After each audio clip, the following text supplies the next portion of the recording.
ओम नमो भगवते वासुदेवाय नमः। भागवत जी के स्वाध्याय में आप सभी भगवत प्रेमियों का बहुत बहुत स्वागत है। आप सभी को सादर जय श्री कृष्ण। आइए युगल किशोरी जी के चरणों में हम प्रणाम करते हुए भगवान विष्णु की स्तुति करते हैं। मंगलम भगवान विष्णु मंगलम गरुड़ध्वज मंगलम पुंडरीकाक्ष मंगलाय तनोहरि शांताकारं भुजगशयनं पद्मनाभं सुरेशं विश्वाधारं गगनसदृश्यं मेघवर्णशोभांगं लक्ष्मीकान्तं कमलनयनं योगिभिर्ध्यानगम्यं वन्दे विष्णुभवभयहरं सर्वलोकैकनाथं कृष्णाय वासुदेवाय हराय परमात्मने प्रणतक्लेशनाशाय गोविन्दाय नमो नमः। श्रीमन्नारायण नारायण हरि हरि श्रीमन्नारायण नारायण हरि हरि। 25वें अध्याय में पुरंजनोपाख्यान की कथा हम आज श्रवण करेंगे। इसमें दोहा आता है, प्राचीन वही नृप को दियो नारद मुनि आख्यान, जीव पुरंजन रूप में पावत दुख महान।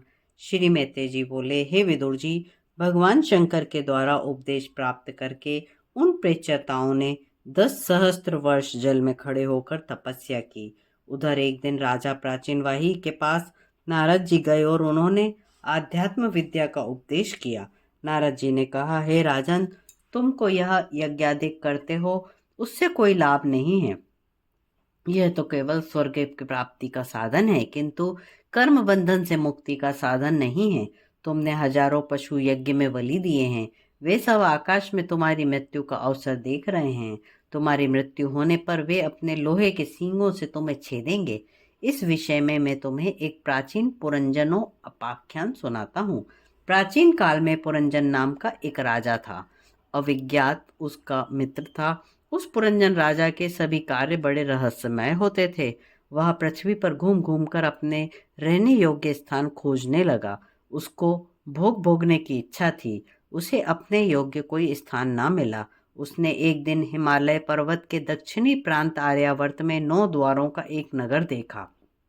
वह नगर अनेक प्रकार के बगीचों, परकोटों, अट्टालिकाओं से सुशोभित था। उसमें भोग की सभी सामग्रियां उपस्थित थीं। उस नगर के बाहर वृक्ष लताओं का सुंदर उपवन था। उसके मध्य में एक सरोवर था जिसमें अनेक प्रकार के पक्षी क्रीड़ा करते थे।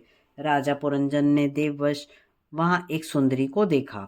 उस सुंदरी के साथ 10 सेवक थे। प्रत्येक सेवक के नीचे 100 नायिकाएं थीं। 5 फन वाला सर्प 10 सुंदरी का द्वारपाल था। उसकी अवस्था 16 वर्ष की थी। उसके अंग प्रत्यंग अति सुंदर थे। रंग सांवला और पीले रंग की साड़ी पहने थी। वह पति की खोज में थी। उस सुंदरी को देख के पुरंजन मोहित हो गया और बोला, हे सुंदरी, तुम किसकी कन्या हो? कहाँ रहती हो? इस नगर में क्यों आई हो? तुम्हारे यह 10 सेवक और स्त्रियां और यह सर्प कौन है? तुम उमा रमा ब्रह्माणी तो नहीं हो, किंतु तुम इनमें से मुझे कोई प्रतीत नहीं होती, क्योंकि लक्ष्मीपति भगवान विष्णु के पास रहती हैं। यदि देवांगना होती तो तुम्हारे पैर पृथ्वी को स्पर्श ना करते। मैं बड़ा वीर और पराक्रमी हूँ, तुम्हारा पति बनने योग्य हूँ, तुम मुझे अपना पति बना लो।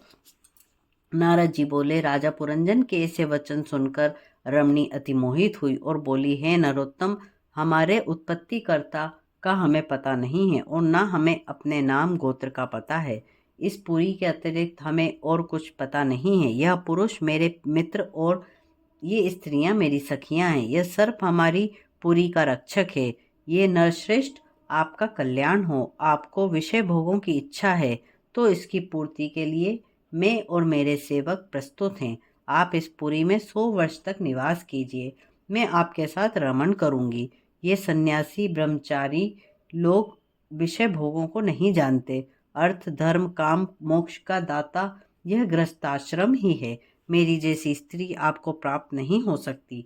नारद जी बोले, हे राजन, वे दोनों स्त्री पुरुष उसी नगर में भोग भोगने लगे। हे राजन, उस नगरी में 7 द्वार ऊपर और 2 द्वार नीचे थे।